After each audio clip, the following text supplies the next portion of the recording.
Welcome to today's class. Today we are going to continue the same chapter, that is crop production and management. Okay, let's start. So at first we are going to study today, that is factors required for crop production. Okay, so what are the factors required for crop production? There are 3 factors required for crop production, that are temperature, humidity and rainfall. Okay, why temperature, humidity, rainfall? Because we also know that India is a vast country, so these factors varies from one region to another. हम सबको पता है कि India एक बहुत बड़ा country है जहाँ पे ये टेम्परेचर, ह्यूमिडिटी ये बहुत वेरी करता है. ठीक है, हर जगह टेम्परेचर तो सेम नहीं होता है, कहीं कहीं ठंडा ज़्यादा होता है, कहीं कहीं रेनफॉल ज़्यादा होता है, कहीं कहीं कम होता है. इसी वजह से ये फैक्टर्स बहुत वेरीज करते हैं. तो इसी on the basis of this factor the different crop pattern और the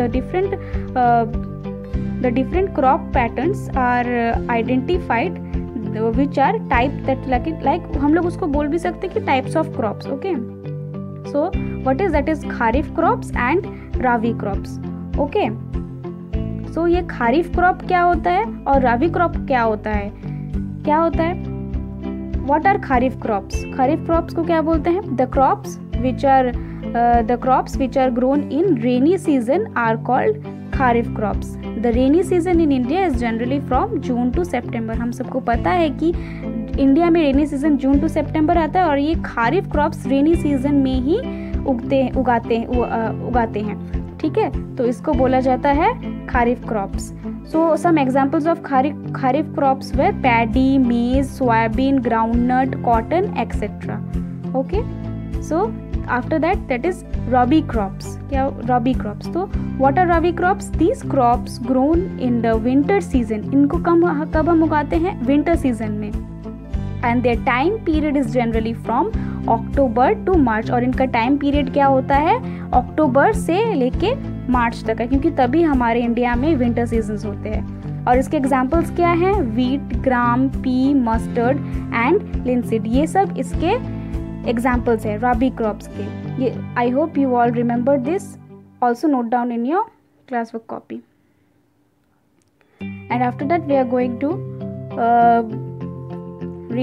are going to study some agricultural practices. What are agricultural practices? The cultivation of crops involves several activities undertaken by farmers over a period of time. Similarly, this can carried by a gardener. These all activities or tasks are referred to as agricultural practices. कभी भी कोई crop को उगाने के लिए एक बहुत बड़ा टास्क करना पड़ता है, मतलब क्रॉप्स को उगाने के लिए एक बहुत सारे एग्रीकल्चरल प्रैक्टिसेस होते हैं, बहुत सारे स्टेप्स होते हैं. These are the steps. Okay, these are the steps which we have to follow. That is, first one is preparation of soil, second one is sowing, third one is adding manure and fertilizers, fourth one is irrigation, fifth one is protecting from weeds, sixth one is harvesting, and eighth one is storage. So these are all the steps, or we can say these are all the agricultural practices which are followed during the cultivation of crops. Okay, so the first step, preparation of soil को अगर हम लोग deeply पढ़ें तो क्या ये पूरा step को हम कैसे डिस्क्राइब करेंगे? So the preparation of soil is the first step. Okay, the first step is preparation of soil and it is the most important task. Okay, to turn the soil and loosen it. ये preparation of soil के द्वारा हम लोग soil को loosen करते हैं. ठीक है, और ये बहुत ही important task है. This allows to the roots to penetrate deep into the soil. The loosened soil allows the root to breathe easily even when they go deep in the soil. Okay children, the loosened soil helps in the growth of earthworms. loosened soil किसको grow करने में help करते हैं? earthworms और microbes को भी, जो soil में प्रेजेंट होते हैं ऑलरेडी. और ये जो earthworms एंड माइक्रोब्स है, ये एक ऑर्गेनिजम्स है जो फार्मर के फ्रेंड्स होते हैं, और वो फर्दर क्या करते हैं? सॉइल को लूज करते हैं और ह्यूमस ऐड करते हैं. And the most important point is the process of loosening and turning of the soil is called tilting and or plowing. ठीक है, इस प्रोसेस को क्या बोलते हैं? टिलिंग और प्लाउइंग. एंड ये किसके द्वारा किया जाता है? प्लाव के द्वारा, which is made of a would. Okay, so the ploughed field may have big pieces. Ploughed big pieces of soil called crumbs, जिसको हम क्रम्स बोलते हैं. एक प्लाउड फील्ड, अगर हम लोग प्लाउड करेंगे, जब प्लाउ करेंगे तब वहाँ पे बहुत सॉइल के बहुत बड़े बड़े पीसेस होते हैं, जिसको क्रम्स भी बोला जाता है. ये क्रम्स को ब्रेक करना बहुत ज़रूरी है और इसको करते हैं प्लैंक की मदद से. The field is levelled for sowing as well as for the irrigation purpose. The levelling of soil is done with the help of leveller. Okay, soil को लेवल किया जाता है लेवलर से. Okay children, so what are the agricultural implements. मतलब agricultural implements मतलब यही कि क्या क्या टूल्स यूज़ होता है, ये पूरे प्रक्रिया में क्या क्या टूल्स यूज़ होता है. तो हम लोग पहले से जानते थे कि प्लाव पढ़े थे. ठीक है, प्लाव यूज़ होता है. So what is plough? This is being used in ancient times for tilling the soil. क्या क्या काम के लिए यूज़ होता है? Tilling the soil, adding fertilisers to the crop, removing the weeds, scraping off soil etcetera. ये काम के लिए प्लाव का यूज होता है. So this implement is made up of wood and is drawn by a pair of bulls और other animals like horses and camels. It contains a strong triangular iron strip called plowshare. This is known as plowshare. Okay, you can see children, this is known as plowshare.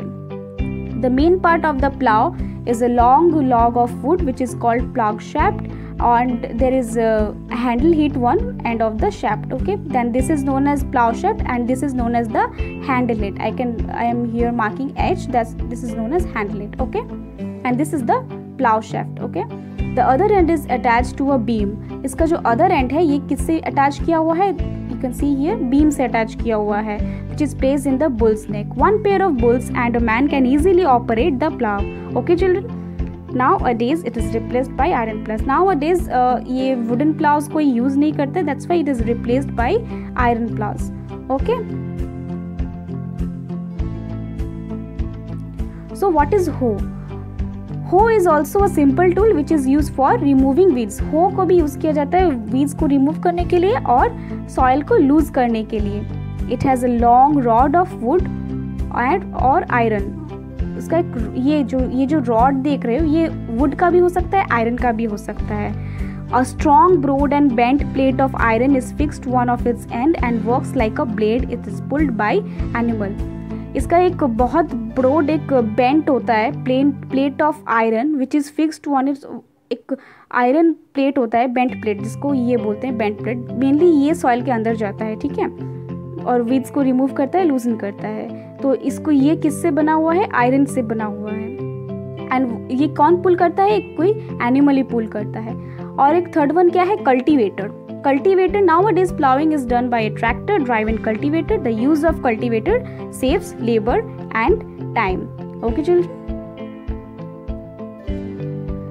so now we are going to start the second step, that is sowing. Sorry children, sowing क्या है? Sowing is the most important part of crop production. Okay, before sowing good quality of seeds are selected. Sowing करने से पहले good quality of seeds हमेशा check कर लेना चाहिए और गुड क्वालिटी का सीड्स ही लेना चाहिए. Before sowing one of the most important task is to know about the tools before sowing the seed. Sowing करने से पहले हम लोग को टूल्स के बारे में पता होना बहुत ही ज़रूरी है. तो फर्स्ट टूल क्या है? Traditional tool. This tool is use traditionally for sowing seeds is shape like a funnel. ये कैसा शेप है? Funnel shape. आप लोग यहाँ पे देख सकते हैं कि ये फनल शेप का है. The seeds are filled into a funnel.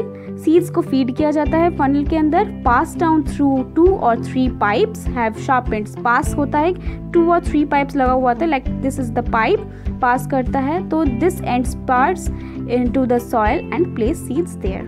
Okay. This is the traditional method which is traditionally used. मतलब बहुत पहले ज़माने से ये चलता आ रहा है, तो इसको इसीलिए ट्रेडिशनल मेथड होता है. दिस इज क्या बोलते हैं? ये सीड ड्रिल्स. ये क्या है? सीड ड्रिल्स है. ठीक है, सीड ड्रिल भी एक ऐसा टूल है जो हम लोग को सोइंग के लिए काम आता है. तो seed drill use for sowing which the help of tractors. ये ट्रैक्टर्स की हेल्प मदद से हम लोग इसको चला सकते हैं। तो this tool sows the seed uniformly at proper distance and depth. ये जो टूल है सीड्स को सो करता है, एकदम यूनिफॉर्मली करता है और प्रॉपर डिस्टेंस और डेप्थ मेंटेन करके करता है। It ensures that the seed get covered by the soil after sowing. This prevents damage caused by birds. Sowing by used seed drill saves times and labor. Okay children? So आज के लिए इतना ही. We will soon meet in our next class. Okay, with some interesting things. With some interesting things. So you have your homework today, so do these 3 questions. Do these 3 questions in your homework. So what are the first question? Why can paddy not be grown in the winter season? And the second one is, how can we separate good and healthy seeds from the healthy ones? The third is, do the activity 1.1 of these chapters. You will find these answers in your books. I hope you will read the book and find these answers. Okay, till then, stay safe at your home and also study. Okay, bye children.